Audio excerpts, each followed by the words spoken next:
Good morning and welcome back to the Degen crew. Trump's meeting with Xi has ended. I'm no political analyst, but I would say it was tense but amicable. Trump brought along all of his stallions. A bunch of CEOs went with him to show off the US.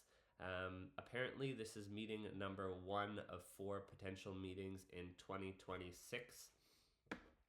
Right now, I would say the outcome of the meeting, or the biggest piece in the news, was China agrees to buy US oil. This is mainly what's being talked about. The price of oil is moving on this news. It's at 104.03. We're up about 2.83%. But this situation, or this scenario, kind of hits one of our options on our bingo card.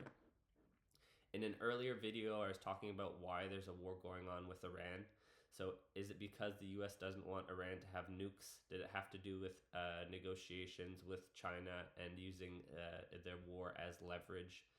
US dollar supremacy or inflation, so higher oil prices to play with the inflation tax to pay down US debt.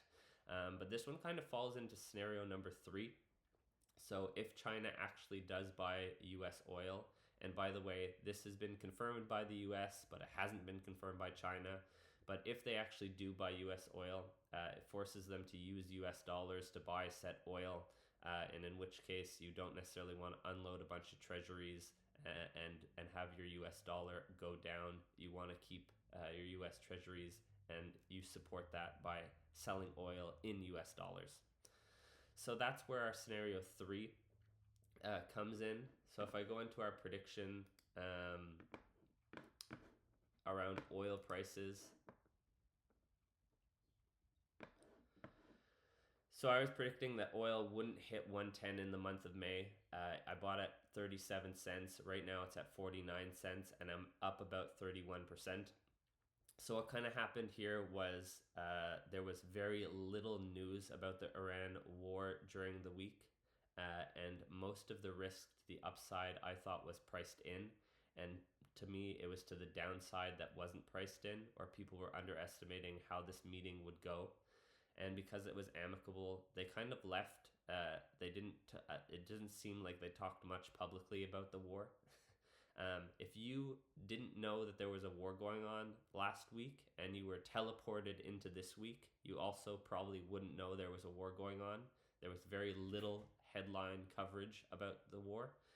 So oil prices stayed kind of flat to moderately up during the week. And that's what I was looking for. Now that the meeting's over, we can sort of digest the information that we have and see what happens over the weekend. I'm going to take 2 free days of information here when oil futures aren't trading and watch what Trump says over the weekend. If there's any, it'll sort of give us some insight of how the meeting actually went. If there's any escalation in the war, I will just sell out of this position and take profits. If there's no real news, that sort of leads to our scenario of I think the negotiations went well, and that Trump's war narrative is going to sort of tame down or quiet, in which case the oil price shouldn't hit 110 by the end of the month. But what else do we do with this information?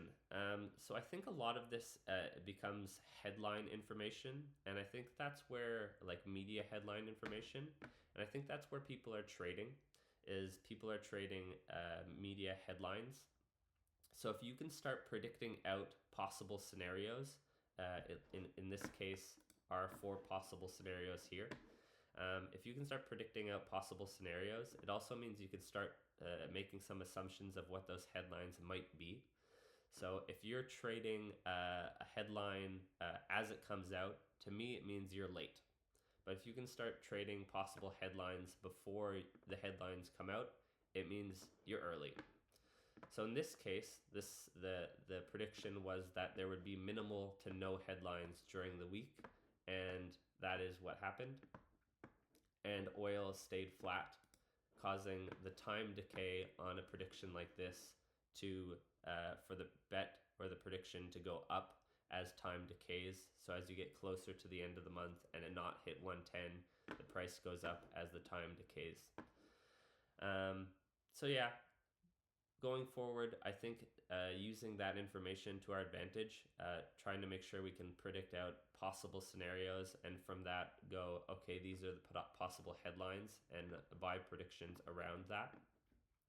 Um, I also wanted to go over the what will Trump say. So all of our predictions on what will Trump say during the bilateral event with Xi ended up being correct. So he didn't say COVID pandemic, he didn't say auto pen, he didn't say IQ, he didn't say Great Wall. So they all resolved no. I think I'll take about $700 in profit there. $791 in profit. I've made these predictions before, and again, in an earlier video, I talked about yes, there were some more obvious ones that would resolve yes, but I wanted to buy the no's just because in this case, actually, I'm surprised at how many resolved no's, and I talked about that in an earlier video as well. About we didn't know this prediction was specifically they had to be Trump and Xi had to be together. We didn't know how long the question and answer periods would be. We didn't even know what would be televised or streamed.